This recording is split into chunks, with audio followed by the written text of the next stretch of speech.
I work for the sweetest farmers in Canada. I work for the sugar beet farmers. Sugar beets are a root crop, and during the first year of growing, they produce a huge root, which is 18 to 20% sugar. The sugar beet is then grown and delivered to the Taber sugar beet refinery to get the sugar out of the beet, which then comes out as white sugar. Melody Garner-Skiba, the executive director of the Alberta Sugar Beet Growers, explains what sugar beets are used for. So the refined sugar definitely is used in all of your foods and stuff like that.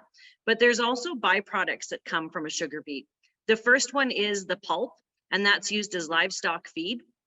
So you'll see that being fed to cattle, sheep, horses, a whole myriad of animals.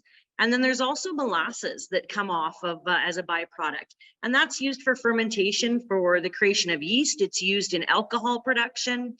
You know, there's a lot of distillers out there, craft distillers, that are using it to make some really yummy spirits. So, according to Garner-Skiba, our country's only trading partner for 100% refined beet sugar is the United States. Right now, we've got with the CUSMA agreement, so that's the US-Mexico free trade agreement that Canada has, we can export 20,000 tons of sugar. That has to be beet sugar, so it's truly 100% Canadian sugar. And locally, we've got about 200 farm families that are producing this amazing Canadian product. Kelly Van Ham farms sugar beets out of the Burdett area with K4J Farms Limited. He says inflation has impacted his business in a big way. Not only supply chains, but also just the direct costs. And so I can tell you by example, last year I bought some batteries, or a battery for my tractor. I need 3 of them, but a battery is about $150. This year, $300.